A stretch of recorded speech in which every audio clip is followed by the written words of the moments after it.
There are a lot of cooking hacks in the internet, and today we're going to review them all and see which ones are good, which ones are bad, and which one is actually worth giving it a try. Hey, if you guys all knew about cutting hard-boiled eggs like this, and you didn't tell me, we're going to have some serious beef, okay? Look at that. No yolk all over the knife. It's so clean. Are you kidding me? Are you kidding me? That is incredible, and I'll definitely be using this hack. Devil eggs made this way, incredible. I've made one when I exposed Salt Bae. That was fantastic, and I only wish I've done that because, as you guys know, it is a pain to remove one by one. That is genius. Show me the life hack that you randomly saw one day that is now an unconscious standard practice in your life. I'll go first. Oh my God, I feel like an idiot. That's genius. I just dumped the whole thing. That is genius. 10 out of 10 will definitely do this. My jalapeno hack by Katie Couric. Okay, you know how the seeds are the really spicy part? So you always roll it to release the seeds. Cut the top off.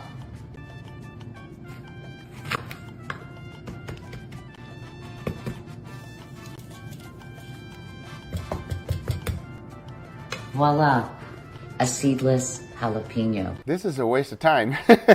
No matter what happens, if you cut out the top the way she did it, and then you still have to knock it down, it will work no matter what, everybody. It's a complete waste of time. Now, I'll tell you one hack that is better than this. Instead of using a knife the way she did it there and scooping it all the way around, use a peeler. This one right here is perfect, everybody. Think this is a jalapeno. You just go inside and you scoop it like this, and it'll come out perfect. No funny business. We keep it PG around here. What the f***?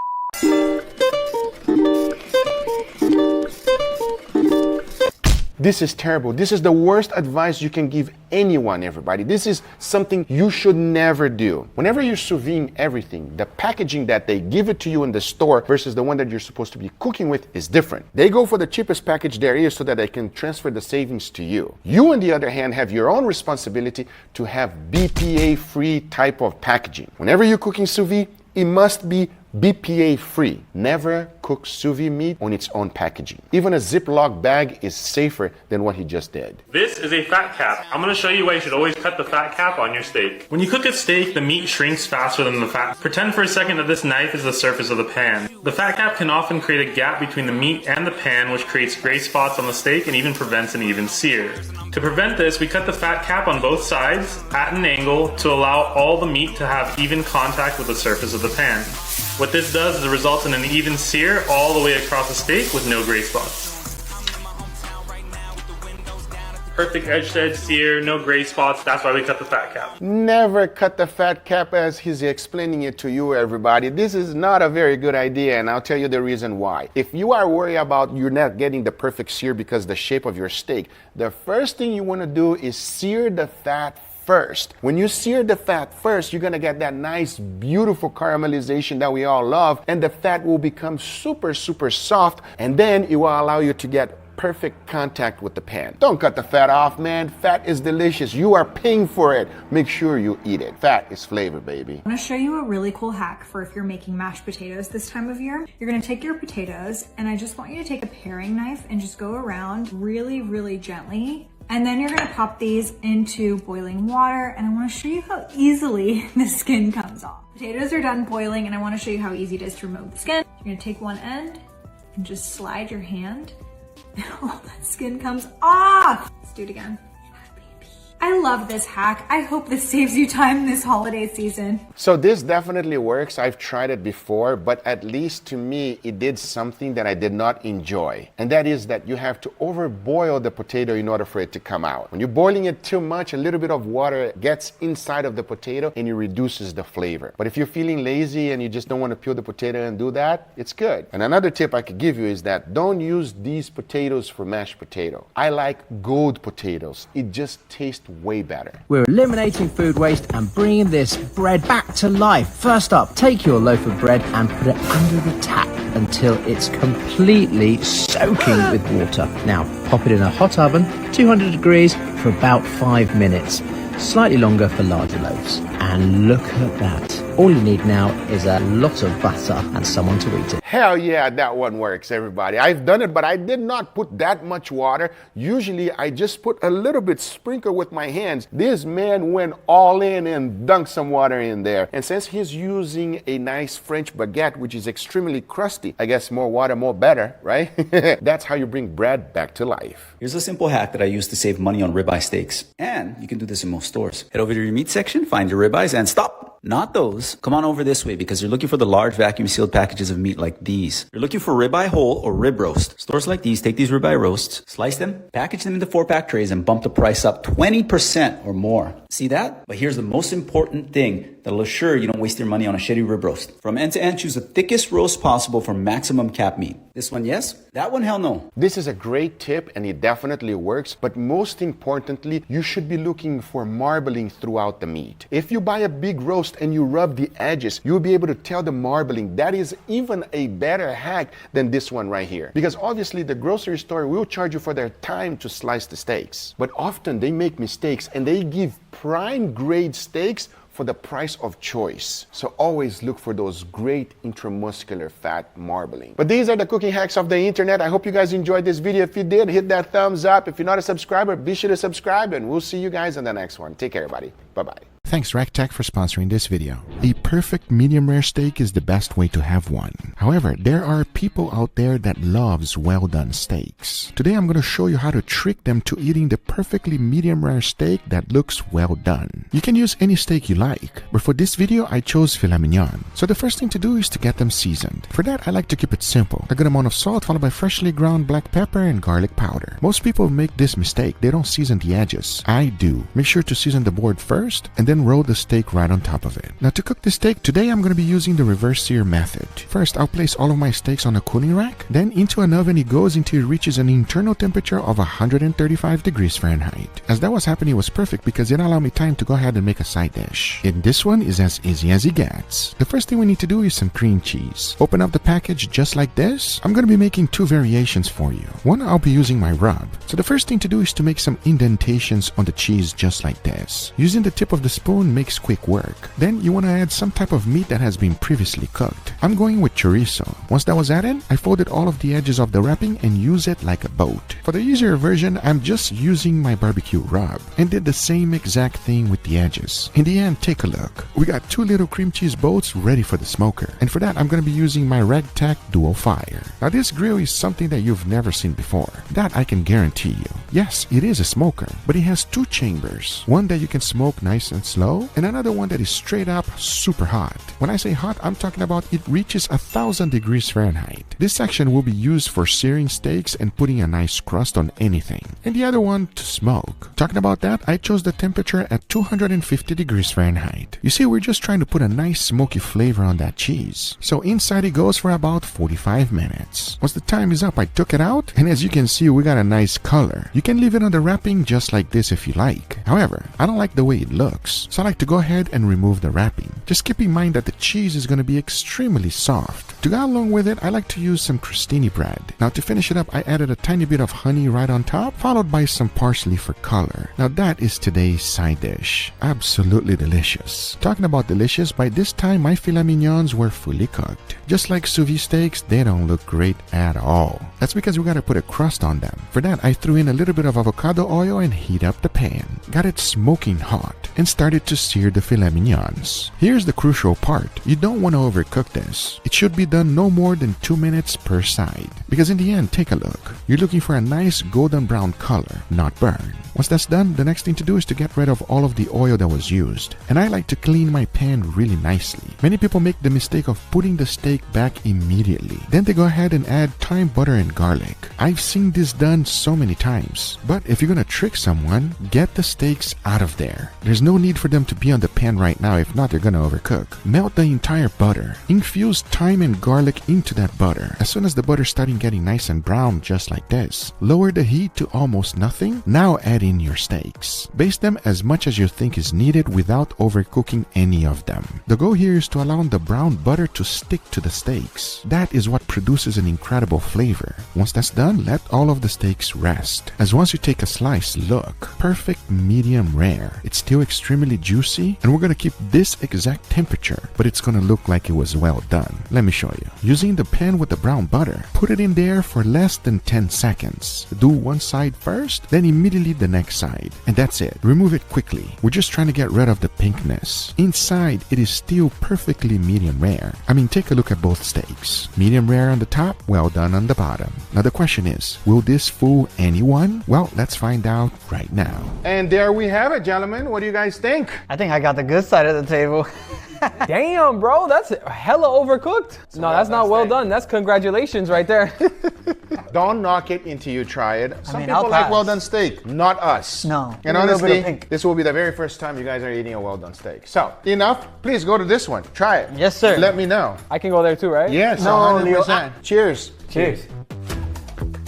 That's beautiful. Look, at this point, filet mignon with a little bit of roasted garlic is routine over here. Routine, damn. Once you try it, you guys will understand why, because it is so delicious. That filet mignon is so beautiful and tender and juicy, which I'm expecting that one not to be like. And the garlic also adds a nice flavor. I respect that. That's why you're the description guy. But I cannot wait for you to try that one. And so Angel is really excited for a well done steak.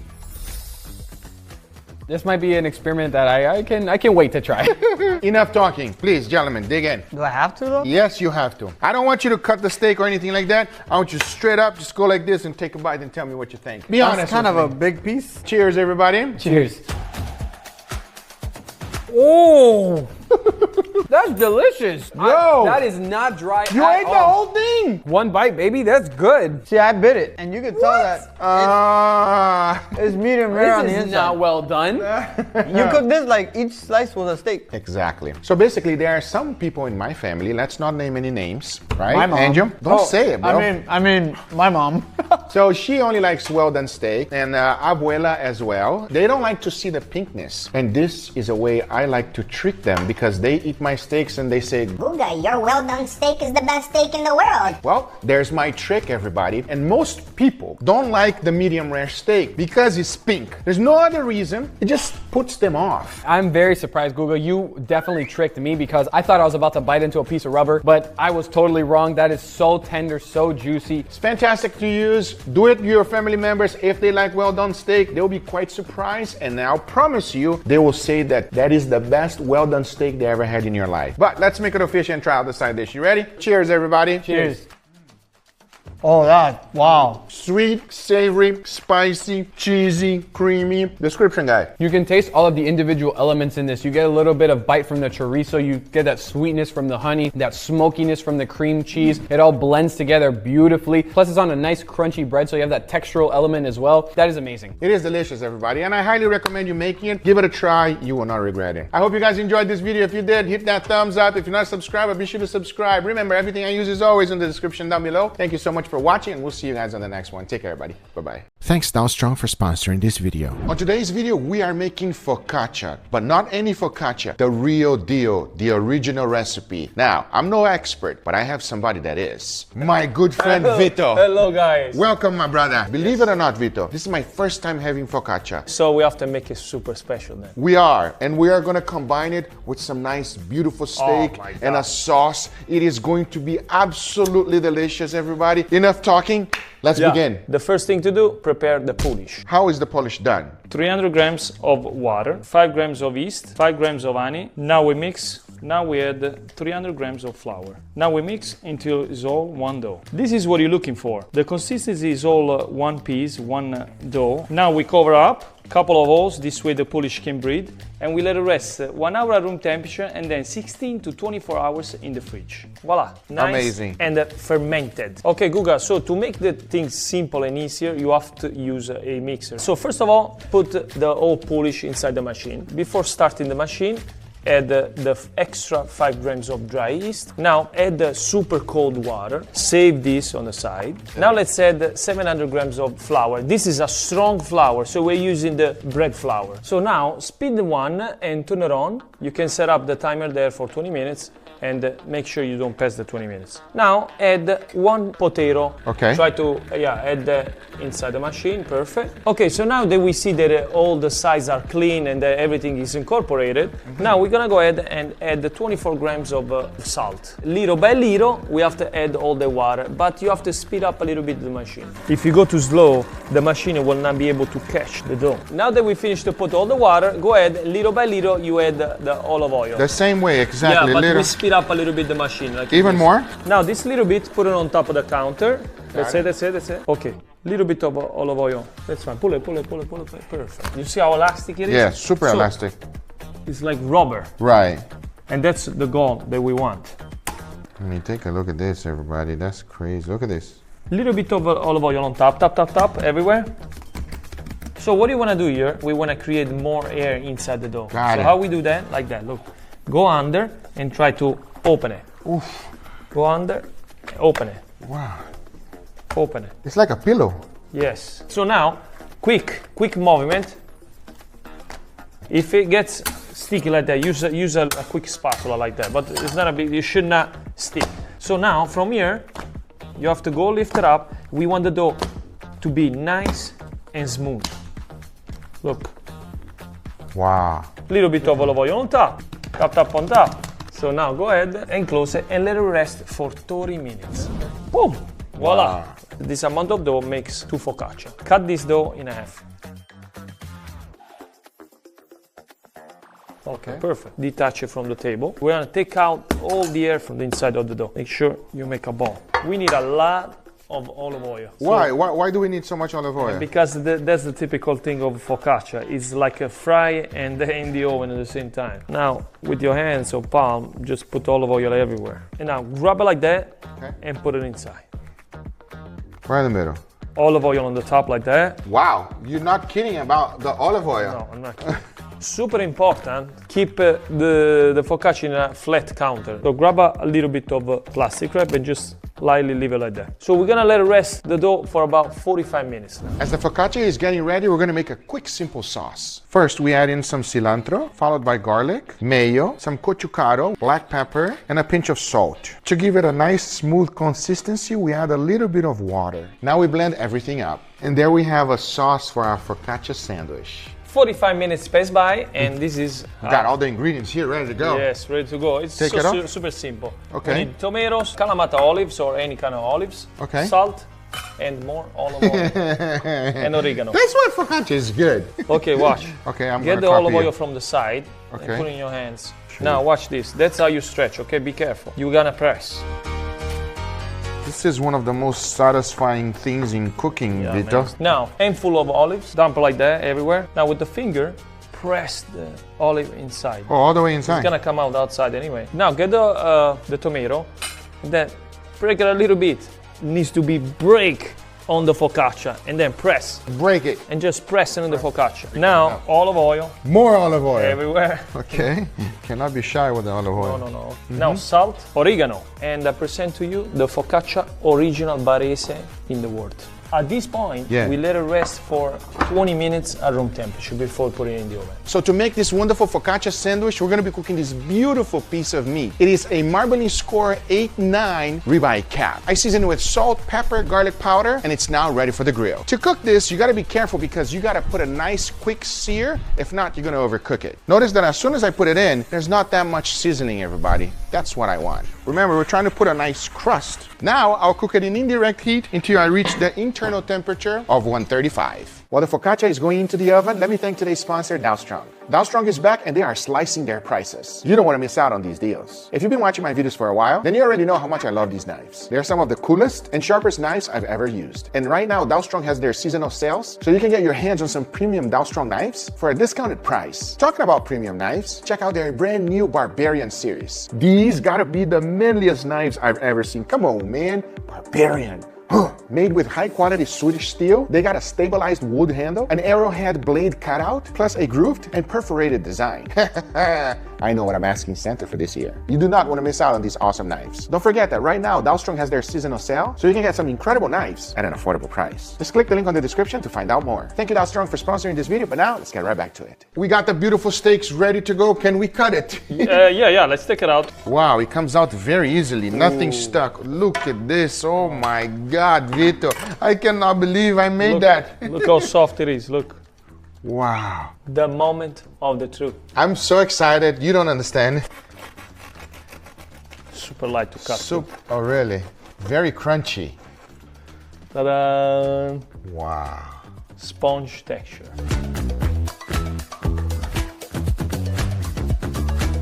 Where have you been all my life?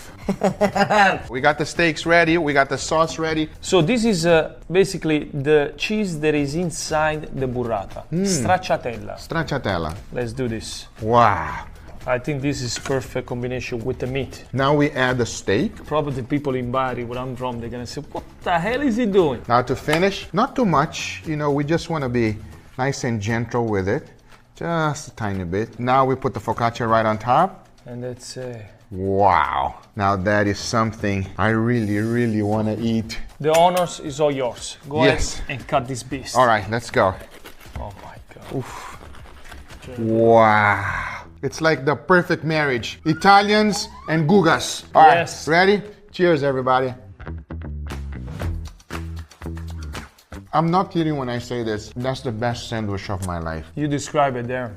I want to keep eating it. The focaccia, it's nice, soft, and also crispy at the same time. The steak is extremely juicy. It is absolutely delicious. I hope you guys make this at home. Thank you, Vito. I'll describe it one thing, in one couple few words. Yeah. I'm making love with the food. Guys, go hit that subscribe button. Go subscribe to my good friend Vito. Everything will be on the link on the description down below. Vito, thank you, my friend. I appreciate it. Look at this. Thank you so much. Bye-bye. Thank you. I hope you guys enjoyed this video. If you did, hit that thumbs up. If you're not a subscriber, be sure to subscribe. See you guys on the next one. Take care. On today's video, I am here with superstar Matt Hardy. Thank you for being here, my brother. Thank you for having me, my brother. I am so excited. I am too. I am a huge fan. I've been watching you and your brother for a long time. You guys are nuts, I must say.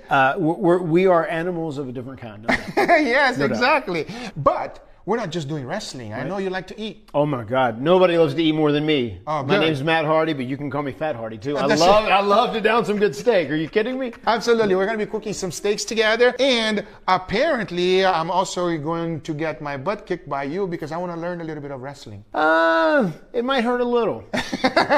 just a little. Oh, enough talking, man. But I promise you, man, I'm going to take care of you. I know you got a podcast going on. Talk to me about that. We do. I have a great podcast. It is called The Extreme Life of Matt Hardy, and I do it with my host, John Alba. We do it every single week, and I break down the professional wrestling business. And there's a lot of great matches that I have been part of, like huge WrestleMania matches, huge main events, huge tables, ladders, and chairs matches, and I break them down and kind of explain it to the general audience how we... So that is Matt in a nutshell. I mean, we can go on forever, but we got to get to this list. So here's what I want you to do. Okay. We're about to watch some crazy finishes, and I want to know what is painful and what is not painful. Okay, so here's what we're going to rank them. Barely feel it. Then we're going to go, not too bad. I could take it. Yeah. Then it hurts. Next one, it hurts a lot. Yeah, there's a big difference between those two, too. Yes, exactly. And then I hate this job. I want to quit.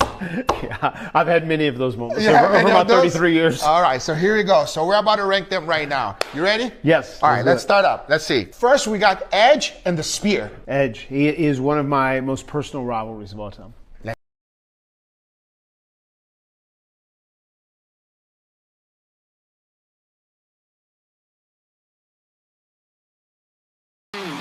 I am in this match. This is a TLC match. This is my brother Jeff, and this is one of the most iconic WrestleMania moments ever. Maybe the most iconic moment in all of our TLC matches.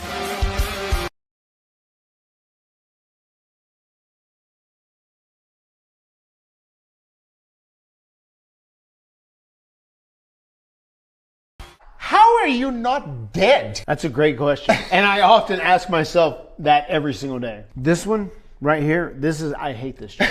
The one, if you're being speared out of the air from 20 feet onto the mat, I would say his spear in general, if he's doing it in the ring, it hurts. If he does it where he's coming off a ladder, spearing you down from so high, or even the one where he's putting you through the table, it's I hate this job. So there is level to the spear. There's levels to the There's spear, like a baby no doubt. step, and then show where your manhood actually is. And I don't think it gets more show No, manhood than that. it does not. That is the most extreme, and of course the most extreme guy to ever be in pro wrestling, Jeff Hardy, is the one who would take that. Next one, we got The Rock with rock bottom. Ooh, through a table. Oh, I love the ref getting on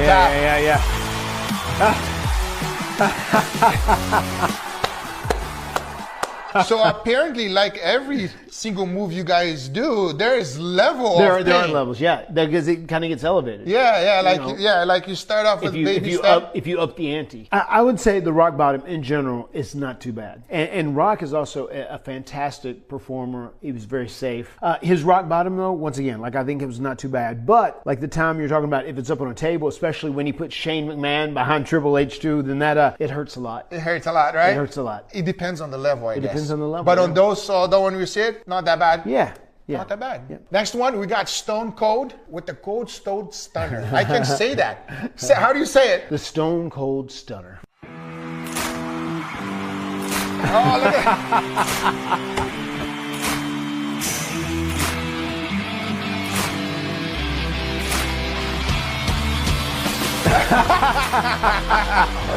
That's the best.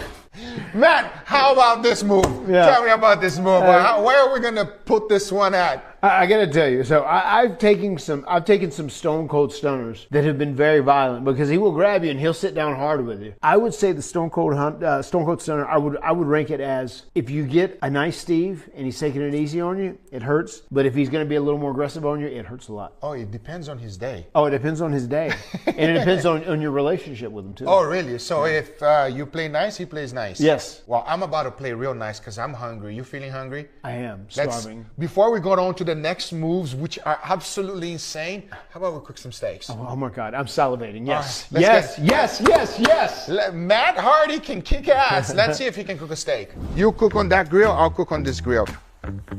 Oh, look at that crust, Wow, Matt. yeah, that God looks nice. damn it, That Matt. looks nice. You're supposed to be a wrestler, not a professional steak guy.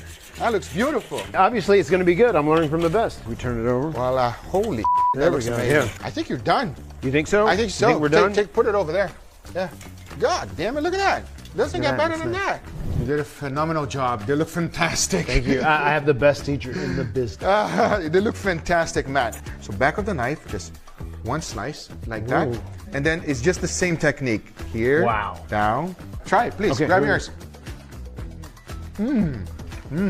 Oh, Perfect. so good. That's the New York strip. With no sauce needed. No sauce needed, exactly. This is my favorite, picanha. I'm gonna go ahead and slice this one for you. I wanna know your honest opinion. Try that one. This is incomparable. Come here. Yeah. I know you wanna try it. Try it while it's hot. Here we go. This is John Alba, ladies and gentlemen. Isn't that your podcast partner? The host of The Extreme Life of Matt Hardy. I've been waiting for 5 years to try a Guga steak. Eat it, eat it. Eat it once nice and hot. We're not gonna let it go. Huh? I give you, on your crust grading over here, a 10 out of 10. A 10 out of 10. A 10 out of 10. A 10 out of 10. It's not, you can't get it more perfect. 10 out of 10, 100%. So this one is gonna be a little bit more rich. Some people can only take just a little bit of it, but please, let me know. What do you think, here we Matt? go. Give me your honest opinion. Very tasty. Holy, that's good.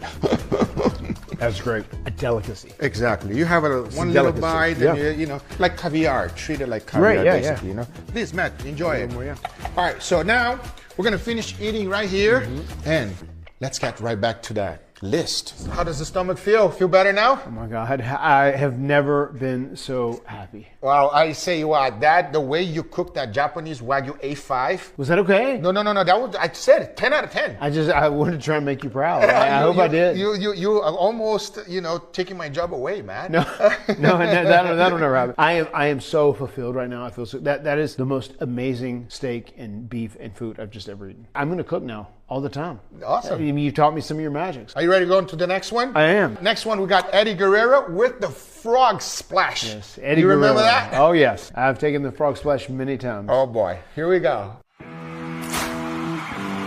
Here he is, off the top of the cage.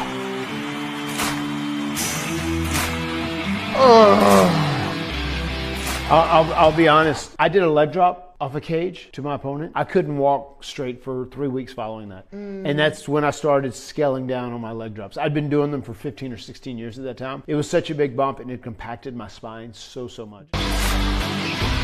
Oh! And he turned.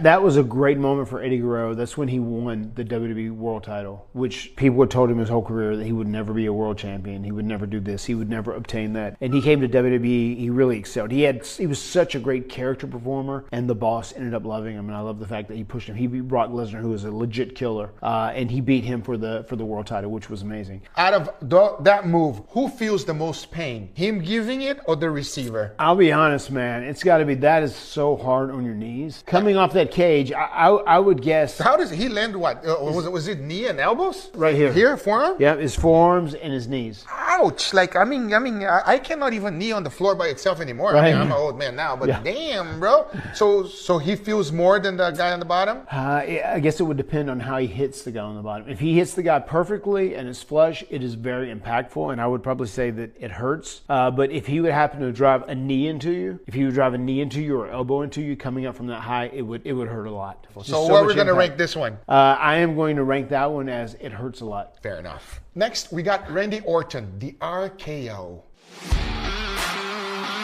Oh, there we go. He made his day. Through the table. Does the table really hurt? Yeah, the table does hurt. Really? The table breaks, but it does hurt. It's hard to describe. Like, I can't really tell someone the pain that it causes or creates, or what's so frightening about it. But you have a table. You never know how it's going to splint. You never know how it's going to break. But you almost have to experience to really understand. Can you still do it? I can, yeah. You can still I do it? can still do it, yeah. I want to see it. I'm excited for this. Look what I prepared for you. Oh, look at this. All right. We have everything. Tables, ladders, and chairs. Come on. How much can it actually hurt? You guys do it all the time. Is it that bad? Oh, yeah. These chairs right here, you guys smack the crap out of each Yes. other. You do it for real? That's what it is. It's a solid steel folding chair. And whenever you hit someone, you just hit them. Is there any trick? No. The only thing I could say is we try as professionals to hit people solid as possible, if you understand what I'm saying. Demonstrate. So if I hit you like this. Oh, that's going to take me out. Yeah. So if I hit you flat, that's kind of how we do it. You know what I mean? I'll just give you a real small one. You ready? Yeah. Ah, son of a... That was a small one? That was a small one. It was from like 10 inches up. But that is how it feels. That's just the taste of it. Should have got me more ready. You have a guy that wants to go through a table? Yeah. Come on over. Well, there's nothing to it but to do it. You want to do it, Alex? Sure. You want to see it? All right. So I will start heading up here. Alex, I want to know if it hurts. Okay, I'll let you know. Ho!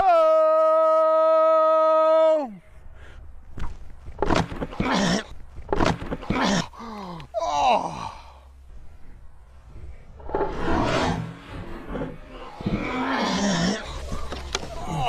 You all right? I'm okay. What'd you think, champ? That looked like that hurt. It's doable? It's doable, yeah. You feel like pressure? Pressure? But then, like, it breaks your fall. It's weird. I got to tell you, too, this is a table courtesy Gangrel, Dave Heath. And this is an old school table. It's medieval. Usually pro wrestling tables, they shatter. You know what I mean? They break in several pieces. This one kind of broke straight towards the middle. But I'm glad we had I a will table. say this. There's absolutely nothing fake about that. Yeah, it's pretty realistic, yeah. Yeah, damn. I trust you enough that I won't die. You are going to be just like Matt Hardy because you will not die. Who is that? My wife. Oh, hello. It's very nice to meet you. I'm sorry that I'm trying to put your husband through a table. There you go. Slightly scared, a little bit terrified. This may be the most extreme moment in any of Guga's videos. Ho!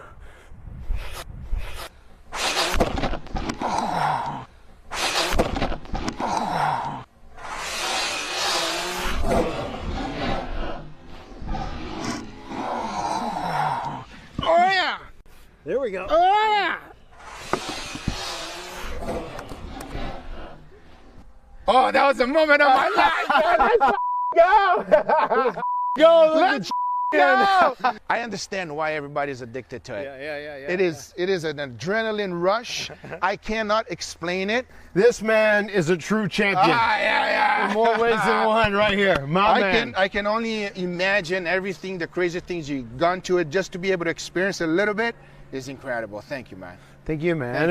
That was awesome. You were great. I'm not gonna lie, the adrenaline's still going. Yeah. Let's go finish this list. Let's do it, man. Let's You go. look great, man. Let's You go. look great. Rock and roll, baby. Let's go. Ladies and gentlemen, I'm sitting here with the Wounded Warrior, and I gotta ask you, man, how did that feel? First of all, I am honored that that actually happened to me. If I'm being completely honest, Matt, a dream come true. You know, like that was amazing. But it does hurt, okay? This is not fake. This is real. I'm sure you went easy, but it's time to rank. We gotta get back to this list. Yes. Let's watch this.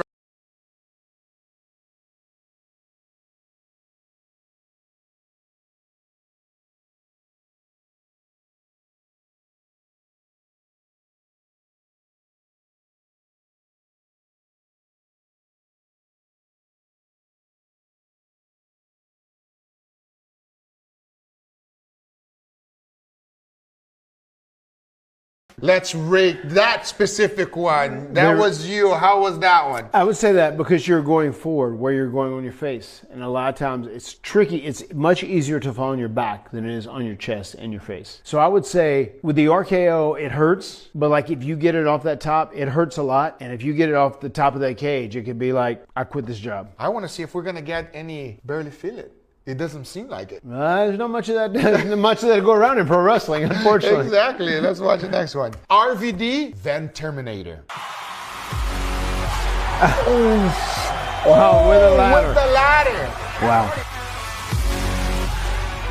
Here I am. Ouch, Matt. I love Rob, but Rob kicks hard as shit. Really? Yeah. When you're across in the corner and that chair's laying there, I mean, really, all you can do is try and protect yourself as much as possible, but there is no controlling how hard he's going to kick it. And he has his full body weight and all the momentum of coming across from the entire ring. How would you rank this one here? Ooh, I would rank even the one where I jumped off and he kicks the chair into my face, it hurts a lot. And I would say if he is going to do the Van Terminator to me, I hate this job. I hate this job. I hate this job. All right, let's jump on to the next. Triple H pedigree. Why? Oh no. Oh. Those are thumbtacks. Ouch! How would you rate that? It hurts in so many different ways. The things pierce into you. Do they get stuck into the end of the match? You gotta take they'll them get out? stuck, yeah. And then you'll come back and you'll have a doctor pull them out. Where are we gonna put this one? The pedigree is a move that hurts a lot, you know, and also there's a huge chance of it going awry. Obviously, he tries to protect you as much as possible. If it's like on the table, he releases his arms a little early so the guy could brace himself a little. A pedigree into thumbtacks, especially with your face going down. I think I've got like this phobia of like sharp stuff sticking in my eyes as it is. Yeah. That I would 100% say I hate this job. Next time we got Batista with Batista.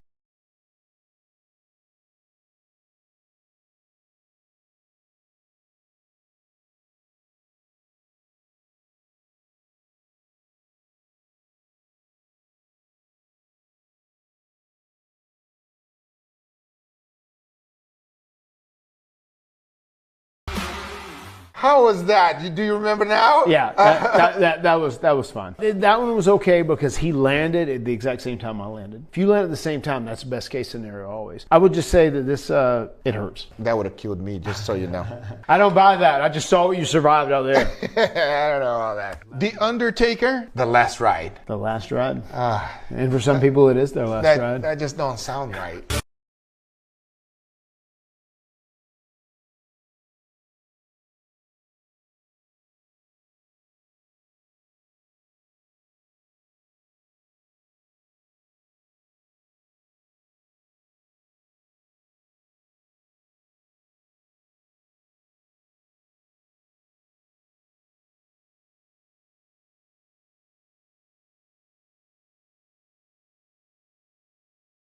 This one, where we're gonna rank this one, Matt? This is, I mean, he's 6'9", you know, as it is. And then when he picks you up, he's pushing you up to close to 7 feet. So you're being dropped all the way down from 7 feet to the mat. So it's a little more, there's more momentum behind it than the Batista bomb. So I think it's one of those things that I would say that the last ride, it hurts a lot. It hurts a lot. Because you're coming down from so far. Out of everything here, which one would you say you never want to get yourself into again? I would say the Van Terminator. I would say the Van Terminator is probably the most risky, the most unpredictable, the most dangerous, the one that could like split you open and hurt you the worst. You know what I've learned the most on today's video, thank you for being here, Matt, is that it does not matter the move. There are levels to this. Yes. You can take it like a child and then you can go all the way up to real man, you know what I mean? And when you bring props and things like that, things get crazy and it looks crazy because it really does hurt crazy. Right. You've been able to really understand all this very well today, especially experiencing it. Well, I felt it, Once again, kudos to you, man. No, what a man.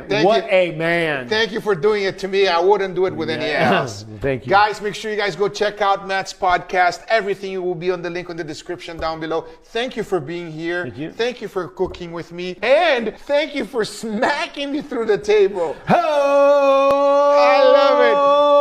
It is something I will never forget for life. Thank you, Matt. Thank you. Friends for life. Friends for life. You got it, man. What Guys, a great experience. Go check him Amazing. out. Give him a follow. Thank you guys so much for watching. I hope you enjoyed this video. Make sure you put on the comments down below which finish is worst for you. Which one is like, oh, bye-bye. See you guys on the next one. Take care, everybody. Bye-bye. Thanks Dow Strong for sponsoring this video. On today's video, we got two professional chefs cooking their best steak. We got Chef Brian with almost 2 decades of experience. And we got Chef Paul, aka Frenchie, with over 4 decades of experience. We don't need to mention the 4 decades. It's gonna be good. So the rules are pretty simple. Make the best steak you can, and most importantly, anyone at home should be able to cook your side dish. So don't go crazy chefy. So basically, KISS. Keep it simple, stupid. Oh, I like that. But most importantly, it needs to be delicious. You guys ready? I'm ready. Enough talking, let's begin. Hang on, Guga. We gotta make this official. Oh, shoot! Oh, it's about to be a battle now. The steak I'm gonna use is an Australian Wagyu 7/8, has beautiful marbling, and we're gonna cook it simply with salt, black pepper on the grill to medium rare. So today I'm gonna use a prime rib. And for all you meat lovers out there, the best part of the prime rib is what? The spinalis. I'm basically just gonna take out the center here. I'm gonna take this, I'm gonna leave it just like that, tie that up. So all I'm doing is do a little simple knot here. That's gonna be my steak. Let's season these 2 little babies.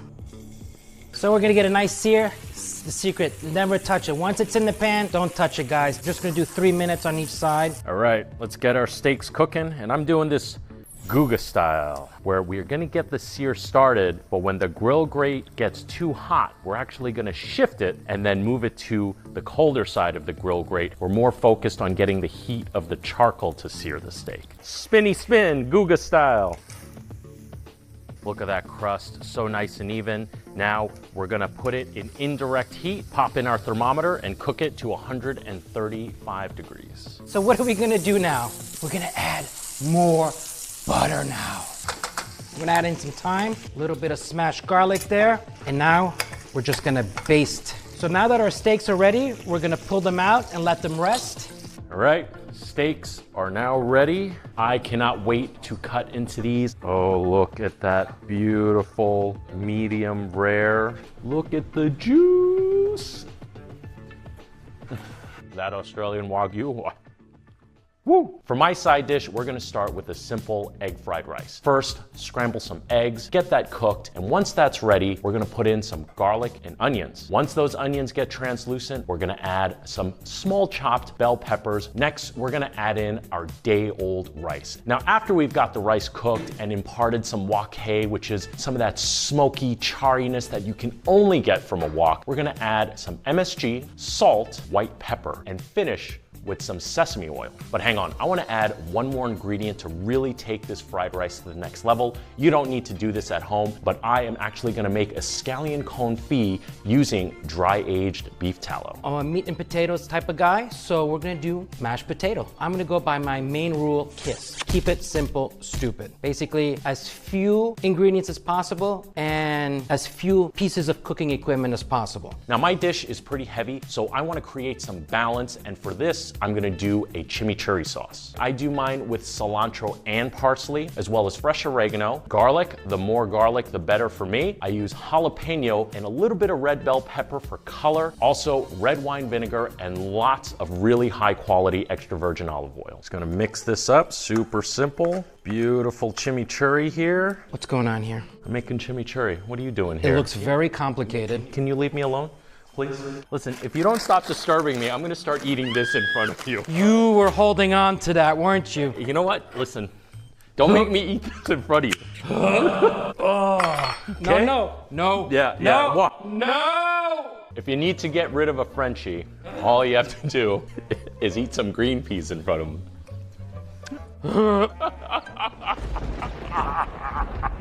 One step that you might want to avoid, I'm going to push them through a sieve, giving it a delicate, smooth texture to the potato. Please, go from wherever you came from and don't come back. Guga! Security! I'm violated. Once I have my product ready, I'm gonna put that into a mixer, add the butter. Oh, these are very nice, oh my God. Next stage, we're making our sauce. What we're gonna do is put in pepper. Shallots, make sure we cook that. A little red wine vinegar. We're gonna let that reduce. And now, because it's Frenchy, we're gonna add, guess what? Some more butter. All in, baby. And just for good measure, we're gonna flambe this dish. Oh, look at that, baby. Woo, my eyebrows. And now we're gonna add some beef stock. We've reduced our stock. We're gonna add our last ingredient, which is some cream. Look at this magic, people. Beautiful consistency, guys.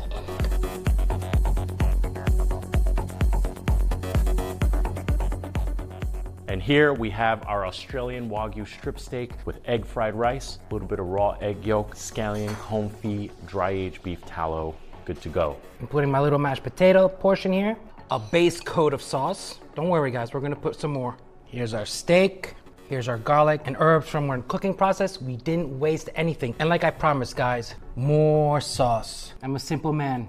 Meat and potatoes. Kiss. I know that looks good, and before we try it, I want to thank today's sponsor, Dow Strong. You guys already know how much I love Dow Strong knives. They're my favorite knives to have in the kitchen and have been for years. So I'm super happy to announce that Dow Strong is partnering up with me and launching my very own landing page on their website. By clicking the link on the description, you're going to be taken to my page where you can see my hand-selected knives and my top favorites. And you're definitely going to recognize them from my videos. Every single knife on this page was hand-selected by me. When you purchase any of these knives from Dow Strong's website, you're going to get free fast shipping and top-notch customer service. Plus, when you sign up for Dow Strong Elite, you will get exclusive access to advanced deals and new launches. All of the knives you see here has been hand tested and picked by me. Trust me, guys, if you're looking for a new knife to chop, fillet, or slice, Dow Strong's got one that you're gonna fall in love with. So click the link on the description below to check out my landing page. And keep in mind, this site can only be accessed by clicking the link below. So thank you, Dow Strong, for sponsoring this video, because now it's time to judge and see which one is gonna be better. Oh yeah.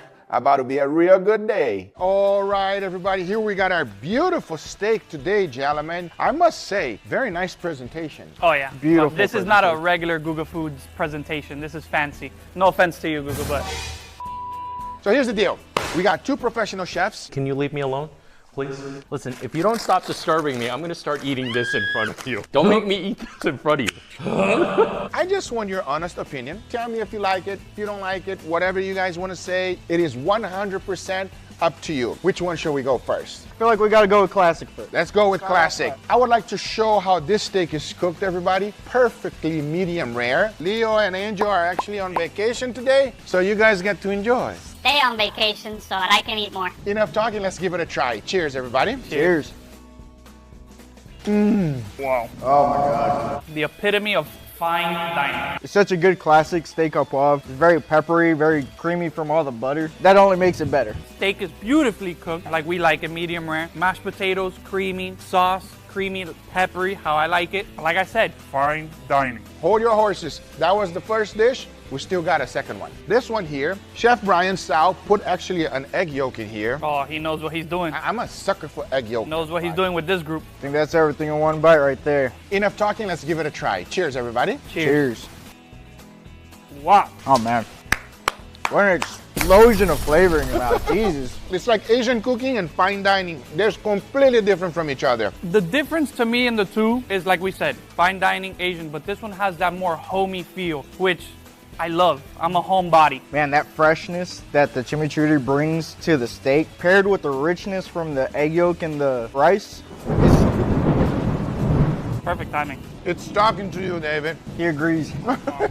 Never in my life have I combined egg fried rice with chimichurri. And I didn't think that that was gonna work so well. It works more than well. With that being said, time to judge. Give me the reason why and tell me your winner, David. Our winner is going to be this one because although I do enjoy the nice homey flavors and just the combination of flavors that were in that dish, I think the perfect execution of something classical will beat anything. Fair enough. I'm probably gonna have to go with this one. I wasn't expecting the creaminess of the egg yolk and the chimichurri with the fried rice to mix so well. And then that steak, perfectly cooked, tender, juicy. This is amazing, but if you're asking me what would I rather have every day, this one. Wow, you guys leave it up to me. You guys are terrible. Every time. So here's what I will say. I definitely think this dish has more ingredients and it's more difficult. This one is cheaper, easier to make. Everyone can make it at home. So my winner today is this one here. Hey, let's go. All right, gentlemen, thank you so much for making the dish. Brian, yours was amazing. You don't have to look sad. Are you looking sad? I'm not sad at all. If I'm gonna lose to anybody, I'm glad it's Frenchie. Wow. But I think you two should taste each other's dishes and let me know. And on that point, I'm in the mood for some fried rice. Oh, okay. You're trying Brian, you're trying Frenchie's. Enough talking. Cheers, everybody. Cheers. The steak au poivre with the deckle steak. The deckle steak was such a nice touch. I know for a fact that he butter basted it with some thyme and garlic. Absolutely love it. You should definitely check out his restaurant, Le Ravage. 100% recommend, everybody. Absolutely amazing. Thank you guys so much for coming. Thank you for participating. This was a lot of fun. And I'll be honest with you, I'm the real champ today. Guys, make sure you guys go check out Chef Brian's channel. It will be on the link in the description. Check out Frenchie's restaurant. Everything will be on the link in the description. I hope you guys enjoyed this video. If you did, hit that thumbs up. If you're not a subscriber, be sure to subscribe. Remember, everything I use is always on the description down below. Thank you so much for watching. We'll see you guys on the next one. Take care, everybody. Bye-bye. On today's video, I was able to find a person that is more insane about meat than me. If you love dry age, you're gonna like this one right here because this one is about to get crazy real quick. Two of my favorite things on earth are dry aged beef and prime rib. When you combine the two, that's what I want to eat. We're here at Muram in Long Island City. A year ago, we had some extremely long aged Wagyu. Yes, I remember that video, everybody. I reacted to that video. That thing didn't even look like beef anymore. It looked like cheese. That is something that I hope one day I am crazy enough to make it. I've dry aged steaks like that before, but it wasn't as extreme as this guy. Well, we're going to see if we can replicate that success using prime rib. Let's go. What you are doing is basically doing a classic prime rib dinner in a ramen joint in Long Island City. I just want to experiment with me while I can and the different processes. And I love both of these guys. Chef Nick and Joshua know what's up. They know about beef. This is going to be really good. And I've done a lot of research on how to make prime rib. And I'm hoping this will hopefully be one of the best prime ribs around. So real quick, right there you can notice a few things. That is a full rib, which is a 7-bone full rib. I can also tell you that it's prime because that is thick. And obviously it's bone in, which is even more expensive. He seasoned it. I'm pretty sure he dry brined it so that the seasoning can go inside deeply into that meat, especially the salt. And also it's tied up so nothing will fall apart. This could revolutionize prime rib as we know it, right? Well, I don't know. It's very expensive to do it this way, but... What did I say? That is ridiculously expensive, everybody. I'm gonna shoot it under over here and say that this is literally $1,000 piece of meat. Now, if you portion it, a nice big thick steak like that, $150 cost for each one plus the restaurant fee. You're talking about each individual steak once it's completely done and cooked. $500 a piece of steak. Now, would you pay that? That's a lot of money. Generally speaking, a good prime rib or rib roast, most people dry age it for like 45 days. I've done a few times where 90 days, 110 days. 35 days to 45 days is the perfect amount to dry age it. You feel a little bit of the funkiness, but not too much. Once you start passing the 100 days, everybody, things just start getting weird. Extremely weird. That flavor doesn't get into the center so much. Right. That's true. So the flavor components aren't quite there. So I thought, you know, if we try over 200 days, double it, it might finally get to the center. That is a sick man. He's sick in the head. This is the Nutella dry aging experiment, so let's do it. Just like me, everybody. We're both sick. 200 days. You know what? He got balls. That's what it is. I give it up. He got big balls, man, and I like it. Oh, wait, hold on. I don't like his balls. We are actually confying it in dry aged fat. This was literally about 100 pounds of fat. And then we rendered it, and this is how much we got from that 100 pounds. 100 pounds of fat. That is a lot of fat. To render that whole thing down, it is a huge pain in the butt, everybody. I said 1,000. You should probably bump up the price quite a bit more. We have about 20 quarts of dry aged fat. This dry aged fat is about 90 days, between 45 days and 90 days. So it's a combined. So an average is probably about 60 days. So he's talking about confying, but I want you to notice exactly what he's using, everybody. Sous vide. It's being sous vide in fat. And if you know me, I've dedicated an entire channel for sous vide, and I love it. And it is one of the most successful way to cook any protein to make sure that you don't overcook anything. That's why he's using it. He doesn't want to it up. Confying is a classic French technique traditionally used for preserving meats like duck and goose. But it's a great way of slowly cooking something so that you can really get it to a perfect temperature and not overcook it. But that's not confit, everybody. He should say it like it is. Confit is being cooked in fat. That's what it is. That's sous vide. Notice that he has a circulator, a thermometer in there. He's monitoring the crap out of this thing because he don't want to mess it up. I don't blame him. That's a lot of money. 57 hours later, we are at 129. 57 hours later? No, there's no way that that's 57 hours later. No, really, how long did it actually go in here for? It's been in there since 8 o'clock. Right now it is 4 o'clock. Okay, that makes sense. I guess he was just joking. A lot longer than you actually expected, right? Much longer, way longer, Yeah. almost double the time. And here is the moment of truth. Wow. Wow. That's pretty awesome. Look at that thing.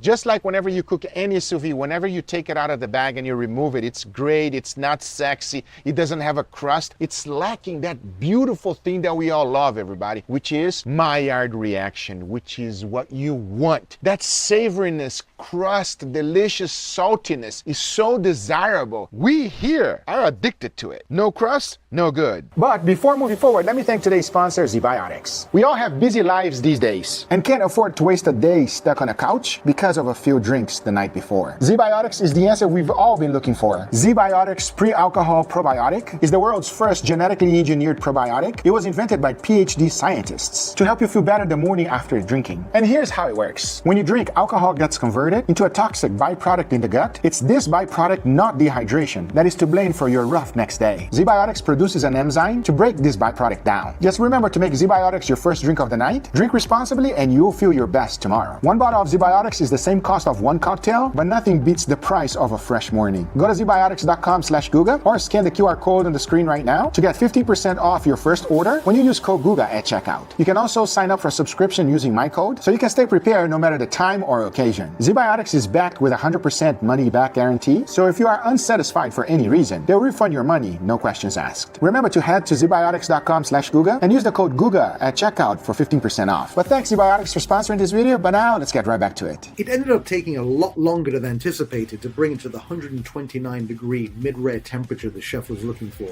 Frankly, that's overcooked for my taste, and it also meant that I had to wait longer to eat this wonderful piece of meat. He's seasoning it again, or did he never season it previously? Now I'm quite curious about this, because if he did not season it previously or let it dry brine like I thought at the beginning of the video, the middle of the steak will not have any seasoning, and that's not a good thing. He's going all out. I'm sure he's seasoned it before, and he's also seasoning it now for a better crust. At least that's my hope. Let's see. This is at the very end. It's still very, very red. It's just seeping like crazy. He liked it already, but he don't need to try it. He already knows. He already knows. We've let it rest now for about half an hour. It's actually quite cool to the touch on the outside. So we're going to put it in the oven now, just do the reverse here. And what are you going in, like 10 minutes? No, about 6 minutes. 6 minutes at 500 degrees or as hot as the oven gets? As hot as the oven gets, our oven gets roughly about 600 degrees. That'll work really perfectly because you want to get your sear as fast as possible. You spend all this time cooking this wonderful piece of meat so that you have a nice edge-to-edge perfection, which is medium rare. And the last thing you want is to cook in something that is not that hot and mess it up by creating a huge gray band. That's why I love to use the flamethrower whenever I'm cooking a sous vide, because I'm looking for that type of huge medium rare section in the middle without any gray band at all. That is something on another level. And if you never had sous vide, you're missing out. So the reverse sear is exactly as it sounds. Rather than searing the meat first and then bringing it to temperature in the oven, you're doing the opposite. You're bringing it to temperature first and then searing it at the end by just cranking up the heat in the oven. Oof. Wow. My friends, it's called reverse sear. Yep. Where you That see looks the great. bone start pushing out that moisture, you get that frothy white. That's a beautiful sear, chef. Look at the outside on that. Looks great. Amazing. Look at that. What I would not give to give that a try right now, everybody. The absolute edge-to-edge pink. Notice on this entire thing is perfectly edge to edge. Yep. And then just brown under. There's absolutely no gray. And you can also see that a lot of Yep. what that is actually the dry age. You can Yes. actually see, especially from this end, it was pretty funky. See that big piece of steak with the bone right there? I would say minimum, if you buy on a restaurant setting, that whole thing, $600, everybody. I'm telling you. And it will probably be extremely reasonably priced, because if you try to buy that in Salt Bay's restaurant, NANI? That guy. Yeah, me and him, we're not friends. Thank you very much. Thank you. Thank you, chef. This is the moment that this 18-hour cooking process has led up to. Wow. Although I have a feeling this could be like one of those moments that my whole life has been leading up to. Oh my God, that looks amazing. I want to know what it tastes like. Every I want to dry know. age room you've walked into, if you've been to one, or if you watch the meat show, like when you walk into a dry age room, you get hit with the flavor of hanging beef, and that's what this smells like. It actually tastes much more like a steak than a piece of prime rib. Now, prime rib is generally slow roasted. Why wasn't there a reaction from Nick? Maybe he didn't like it and they wanted to cut that off to keep the suspense. Because I'll tell you one thing, the most important thing is the reaction when you're taking a bite. So if you're taking a bite and you're going, you can tell immediately, but that was cut off. Now, this gets me a little worried. It has gentle, soft, roasted flavors. This does not have those. This is like, boom, like dry age. He doesn't like it, everybody. He's just not telling you. Let's see. This is just one of the best pieces of meat I've ever had, period. Oh, I was completely wrong. He's a freak like me. I almost think that this is too much for prime rib. Oh, you see, maybe he didn't like it. Maybe it is too much. Wow, now I'm confused. What is it? Is it too much? Is it not too little? What is it? Talk to me. I think it was a really great experiment. I think that to see how to cook it, the technique of it is perfect, but the flavor itself, I think what happens is the dry aged fat permeated inside of it too much. And for me, even for me, like I personally don't think I could serve this. But you wouldn't be able to serve this as prime rib, but you could use this. No, I wouldn't even use this because I think food's supposed to be craveable. And I don't think this is craveable. That's what I said, everybody. It's too long. When you dry age something for an extremely amount of time, like this one right here, or like the one I did for 4 years, I mean, I'm like totally insane. I've also done one for a whole year. It's just a little bit too much overpowering and you lose the beefiness. Another great episode. Thank you so much. It's always great to have you on the show. What do you have for us next time? I guess we'll have to Hell find out yeah. for next time. All right, well, I'm looking forward to whatever that's going to be because the last two have been a bit gonzo, frankly. That explains it all, everybody, why he didn't have his reaction. You see? I can tell you immediately. Great video, a little bit too long. I would have done it for a little bit less time, but nevertheless, is an experience that a lot of people will never get to have, and he had it, and I wish I was there to eat it with him. I hope you guys enjoyed this video. If you did, hit that thumbs up. If you're not a subscriber, be sure to subscribe, and we'll see you guys on the next one. Take care, everybody. Bye-bye.